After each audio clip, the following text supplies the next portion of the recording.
constant contact and constant availability in a professional sense. I understand. But it's really nice that you don't have like a huge gap because that can be hard to cover, right? You've been doing things, so we have Yes, things to work with. That's actually yes. very nice. Yeah, and So, again, because of my children, instead of again at that time, I kind of wanted to do what I really liked. So instead of focusing on an area and saying, okay, this is what I do, I took projects that were interesting and that I could also learn from.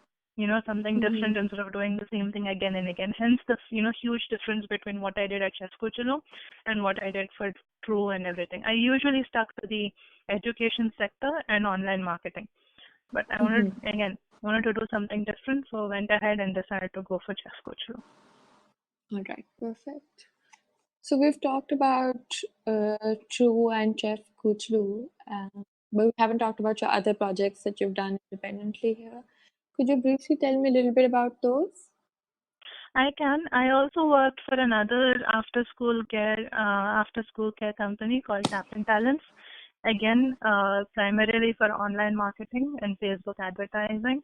I Mm-hmm. can provide a reference from there as well, and they were mostly for the summer programs and for getting admissions for the September program, Mm-hmm. September program as well. So we did manage to get a few admissions and enrollments, but not enough for the summer program. But we did really well for the September admissions as well. So that was Mm-hmm. also a time-bound project for about 2 months. I also Mm-hmm. went ahead and I was a consultant for a jewelry business where I told them I completely was involved in quite a lot of stages, right from business setup. Mm-hmm. I assisted them in getting the licenses, setting up the workshop, setting up the online website, as well as promoting their products on Facebook and on Etsy and the other things. And once that had some traction and they were having sales, they started getting sales consistently after a couple of months. And that was when they said they could handle it, and I moved on. Yeah. Mm-hmm. All right. So for Captain Balance, did you say? Tap in Talents. TAPINTALENTS. All right, got it. So for that, then you said that you did really well for the September admissions program. Could you quantify this? I'll have to talk to her and then see it, but I think I got about 5 new enrollments for her in September. Yeah. All right, five So new she already enrollments. had some. She already had about 8 children or so, and then I think I got in 5 more. So they started out September with about 13 children. It's a All brand right. new school that she was starting up, and yeah. All right, that's nice. And hmm what strategies were you using to make this happen? Purely advertising and then promoting online. So it's kind of like a repeat, rinse and repeat kind of a purchase. There are about 2 3 things or 3 4 things that I look for, and I ensure that they're in place. Mm-hmm. And then I derive I also design the content for it in terms of articles, graphics, and posting it on Facebook. So I post, Mm-hmm. I do the ads, I promote in parent groups, and I also do the SEO, SEM implementation on the websites. Mm-hmm. For the budgets that small to medium businesses have, this is a pretty decent amount, and also brings them a good amount of results as well. Mm-hmm. All right. Mm. And since a lot of businesses, especially small businesses, almost all of them advertise online, right? So do you do anything that's different from the rest? Small to medium businesses actually do not advertise online. They usually They don't? rely on referrals. They Yeah, have a that's true. Yeah. presence online, but they don't advertise All right. because most of them are not really that technologically savvy. Mm-hmm. They do not really know how to connect the Facebook pixels, stay on top of it. And the things with Google AdWords and Facebook ads is that there's a huge amount of changes almost every year. New Mm-hmm. features are constantly being added, old features are being run down, and you need to have the metrics and certain KPIs you look for. It's not as easy as it sounds. Uh, Mm-hmm. and most small to medium businesses, they're mostly focused on getting clients. They really don't want to do all of these things. They want to like sell their products, make some money, and then outsource the work that they anyways don't understand. And I usually offer Mm-hmm. a limited amount of graphics as well and content writing. Many people are not good writers. Yeah, definitely. So All right. there is definitely a demand for them. It's Mm-hmm. the reason why I'm not building that business full time and instead going on to this is simply because I need a much more steadier paycheck now. Mm-hmm. I Yeah. understand. All right. So you said that people don't really understand KPIs and metrics for online advertising, right? So were there some KPIs or metrics that you were monitoring or tracking? So a lot of people they focus on reach or they focus on page likes, Mm-hmm. or you know, and they're all vanity metrics. It really doesn't matter how much likes your page has or you know the amount of reach that it has. You need Mm-hmm. engagement, and you need to you know identify your brand message in such a way that you actually get conversions. So I Mm-hmm. focus on click-through rates, how many people are coming on the website, and I also do Google Analytics to understand where people are tapering off and why that you know the website that they're losing interest in at that point is you know just not working or so. And there's constant tweaking, constant A/B testing that happens over there. Like, what if I change this font, or what if I add this picture?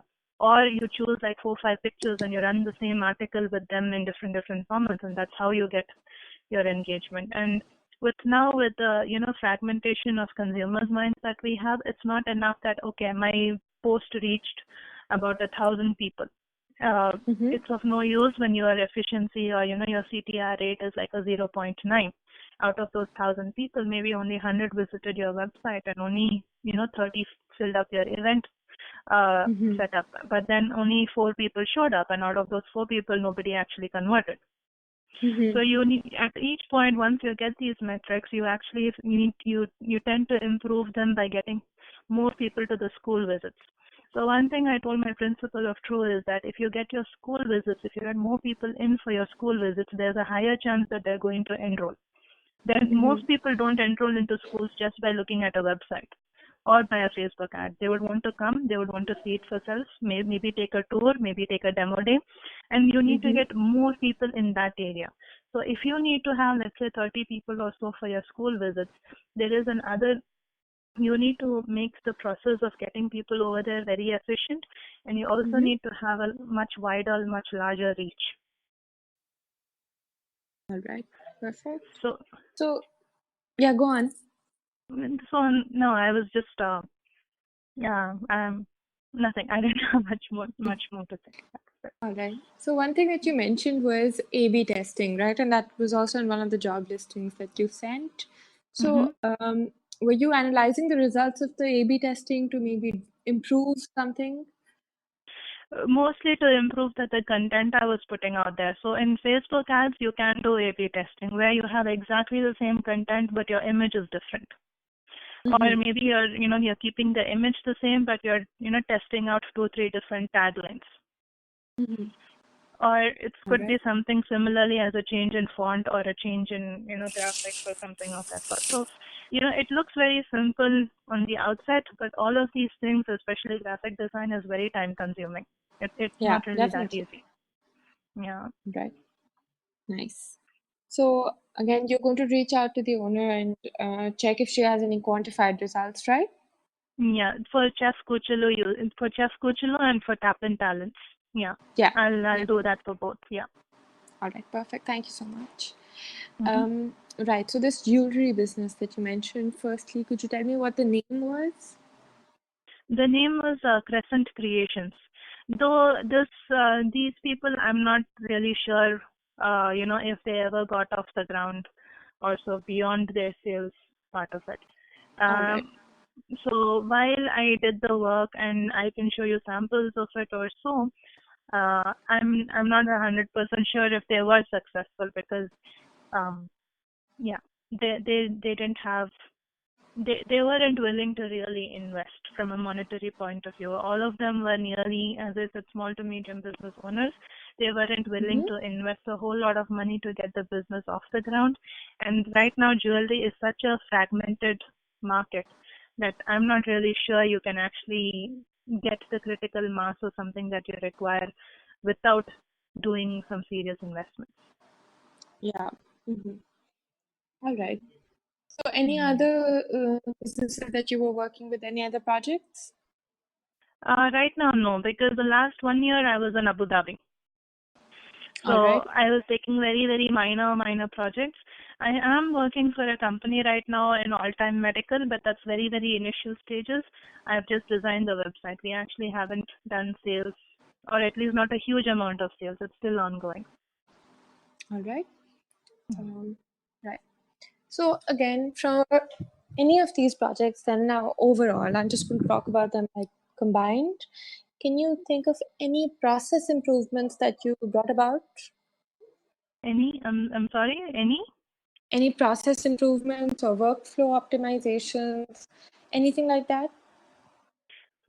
Pretty much only for Chef Kuchulu and the school, because the rest all were like, family businesses, or, it's, they were very, very, very small and just starting out.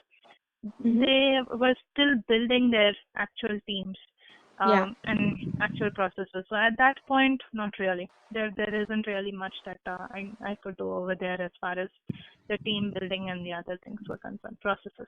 They were very All new. right. All right. So for these newer businesses, then were you able to maybe bring about some sort of revenue growth or save them some costs? Mm, no, not really. The most All right. cost that I saved them was, what a full-time social media agency would charge them. Right. That's one thing. That That's counts. actually that's a significant cost, because my rates Yeah. were like very, very competitive. All right. Pretty much chose the small to medium businesses because I essentially knew the agencies would not consider them. All right. Perfect. So that's one thing that you did. Any other business problems that you solved? Any maybe time management problems that they were facing? Anything that you can think of like that? Constantly promoting your business, constantly marketing does eat actually into a lot of time. Mm-hmm. The When you primarily do things online and you automate them, it does save a huge amount of time and effort for the owner. So there is money being saved, there is actually time being saved, but it's not pretty much a process, because it's essentially automation that you key in. Mm-hmm. And All right. simple things like turning up on the first page of Google. You tend to actually stay on the first page of Google once you've received it for at least another 2-3 months or so, even though you haven't done anything after that, because the search engines usually take their time, and unless a competitor of yours equally invests and does all these things, it's very hard to shake you off the first page once you've reached there.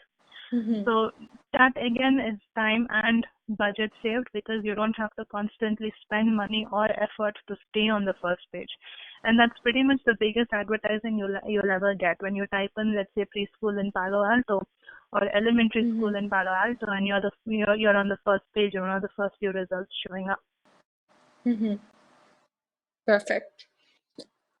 All right. So overall for these, then I know that you were using Google Drive and Google Docs and such free software. Were you also using Microsoft Project maybe? No. No. No. All right. No. No worries. Microsoft projects, most of Microsoft's projects are for, companies, they're for corporate consumers. Yeah. Unless you actually have an office and a team of at least 10 people or 15 people, most small to medium businesses simply don't have those kind of, accessibility and Yeah. software or hardware. Yeah. All right. So anything else that you want to add for this experience then? No, as far as Samhar Enterprises and, these projects are concerned, I think they're pretty much it. Yeah. All right. So we'll move on. And your next experience is as an independent consultant where you did about 8 major projects. So let me Mm-hmm. clarify first. You've consolidated the nursery group experience in this, right? No. So how the whole thing happened is that in So in 2018, okay, I started working technically for the nursery group in 2017 towards the end, and part of that was the entire, you know, fine. So at this point, they wanted to know.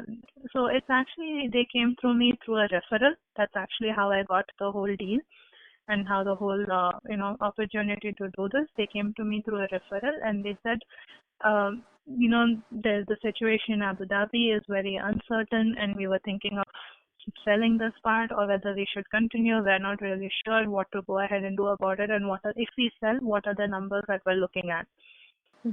So I took about 2-3 months just to understand the economy of the place, the education industry over there, the demographics, the competition, the entire market research that was over there. It took about a couple of months just to understand the basics.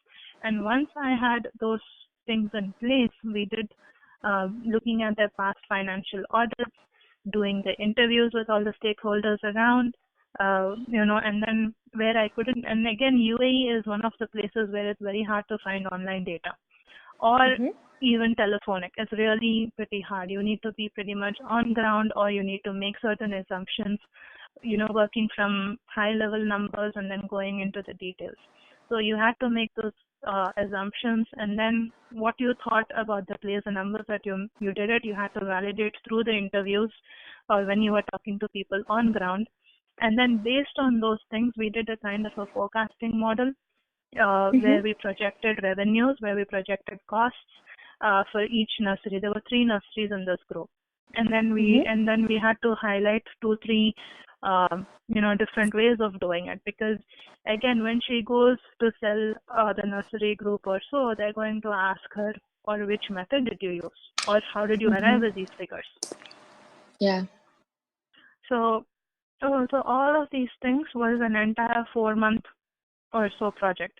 And at this point in Abu Dhabi, the government setup was also changing. So earlier, all the nurseries used to be under one section of the government, let's say the Ministry of Human Resources. And right now, under Abu Dhabi, they were moving to a different model, which is the Abu Dhabi Education and Knowledge Council. Okay. So again, during this transient shift, what all new legislation is going to be formed, whether the nurseries, how much investment might be required in order to meet the new rules, new regulations, all of that had to be factored in. And using all of those factors, they actually said, okay, you know what, we asked them to continue with it if certain parameters are met, if they were confident about having a steady cash flow, using the goodwill of the nursery, because this nursery was about 20 years old. It had built up a name for itself in the community. So whether they can capitalize on that to ride out the uncertainty and the bad economy. So all of those things, we had actually advised them to go for it. In which case they asked me, can you come and then actually set up certain parts of the nursery and, undertake these things, put in the processes, essentially walk them through the transition phase. And then they said you can try it out for a year or two, and if you really like it, you can move back full time. And the other thing over here is that I grew up in Alain, which is a city about 1.5 hours away from Abu Dhabi. So in a way, I was also returning to a market that I knew as a child. I wasn't there as an adult. All right, perfect. So, and then once I went, and I couldn't move in 2018 directly, in early 2018, because my kids were in school. They were already in the middle of the school year, and it was very hard to approach them at that time.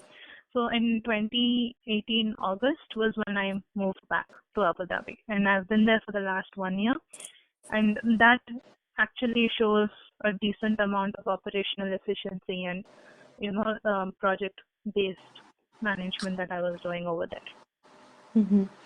All right. And you said that you're going to be moving back again, right? I am going over there to finish my transition and then I will be back in California. I will be looking for jobs over here because my kids, at the end of the day, they liked California much better than Abu Dhabi. All right, perfect. Because Mm. our resumes are designed for the US market. So, Yes. all right.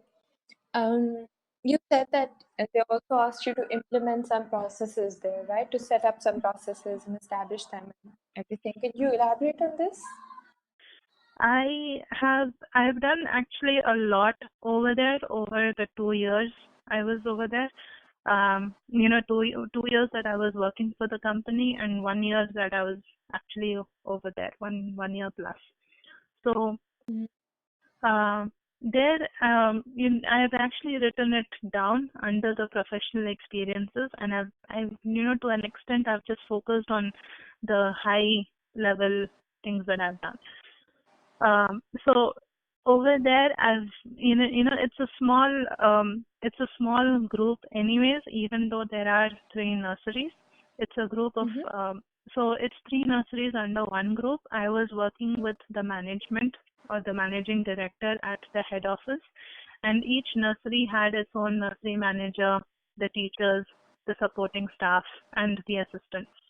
So Mhm. overall, it was close to a 50 plus, 50 to 70 people who directly or indirectly reported to me. And this was because, again, as I said earlier, it was shifting under the jurisdiction of Human Resources to EDEC. So EDEC wanted a streamlined process of almost everything. They wanted job descriptions. They wanted to know how much people were being paid, what were the finances.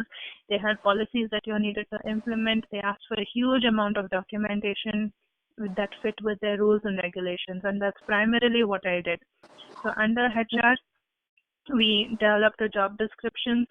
We implemented hiring protocols, like when we were hiring teachers below this degree, we couldn't consider. And based on their Mhm. extra qualifications, like if they spoke Arabic or if they had a special needs degree, we would offer them higher pay. And we Mhm. hired new staff as well during this period, a lot of new staff, because this was a period of huge transitions. The old ones either had to undergo training and certification in order to continue, or else we needed to hire new staff that already had this training and certification. Mhm. All right. And, So were you? you know, yes, sorry. Yeah, go on. Go on. Go on. Sorry. And we also had staff that, stayed on for about, 5 years plus with the company, but their salaries weren't in, line with what the market was giving them. So when we, increased their salaries or provided increments that were commensurate with their experience and their loyalty to the company, that Mhm. helped a lot in boosting retention and satisfaction among the new staff. Mhm. All right. Perfect. So you said that there was lots of hiring, and you were also laying off some staff, right? So were you identifying which resources were needed, which old staff needed to go, and everything? Were you doing this also? Oh yes, we had to let go of staff that couldn't meet the basic requirements of the government, and we actually had to, there were certain staff that just didn't work out. They weren't really Mm-hmm. contributing to the company, and we thought they were better suited for a job elsewhere. And we had to let them go, which some of them we did. Some of them, again, we thought they were really good workers and they had a certain amount of loyalty for the company. So we simply changed their job descriptions. Like, Mm-hmm. for example, there were the nannies over there or the assistant teachers. Generally, they have both cleaning duties as well as assisting the teacher duties. So there was a staff who did not meet the cut in order to become an assistant teacher. She didn't have the required qualifications and she was kind of old also. She didn't really have the energy to go back to school and get the certification and do the other things. So we simply shifted her job description into a full-time cleaning staff and, and made her a messenger and then changed her job designations over there. And she Mm-hmm. still continued with us. So she was happy. She didn't want any extra pay. She didn't want to really develop her skills and, be competitive in the job market. She just wanted to stay on and have job security, and we were happy that we were able to provide that for her. Certain other staff left, and, there's not much that we can do over there, but we provided them the reference letters, recommendations letters, and they went and found jobs elsewhere. All right, perfect. So, can you quantify how many new people you hired? In senior positions, we hired four people. There were new nursery managers and academic coordinators. In teachers, we hired probably about another. We hired a lot of teachers, actually, close to 6, 7 people. Some of them still continued. Some of them we had to let go for various reasons. They just didn't work out, or they weren't Mm-hmm. happy, so they Mm-hmm. left. We have a 6 month probation period as well. So anytime during this probation period, people are allowed to leave as and when they need to. Mm-hmm. Uh, yeah, and All then right. and yeah, that's about it. In the assistant teachers thing, we usually didn't hire any new people because we have them on our own visa, and we prefer to keep them there and just send them for the extra training. I think just one extra person was a new hire among the assistant teachers. All right. Right, perfect. So, uh, did it, what about the morale of the team? Like when you laid people off, was the morale affected?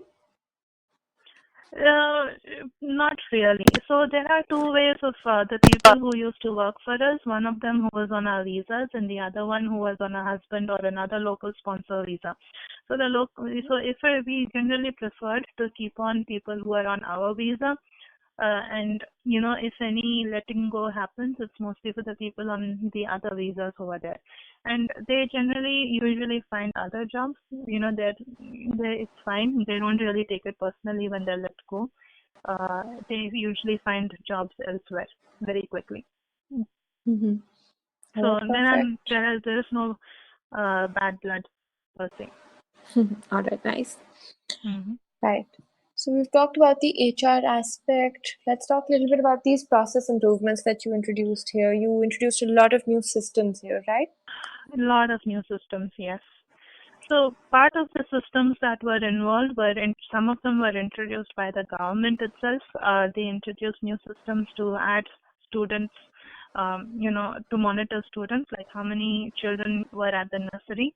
Mm-hmm. And if children wanted to withdraw or transfer or go somewhere else, that system was called the ESIS, Enterprise Student Information Systems. And they Mm-hmm. also introduced a new system called PASS, which is for the staff. If any staff wanted to hire, continue, get promoted, or leave for another job or so, they also had to be entered into the system. So these are the two Mm-hmm. main systems that were introduced by the government. At a local level, we actually introduced quite a few others. So we also introduced the Google Drive and the Google Docs system Mm-hmm. where information can be updated real time, because we needed to know enrollments, how many enrollments we had like every single day, whether there was a child coming in, whether there was a child leaving, whether there were invoices that were coming in, whether there were invoices or refunds that needed to go out.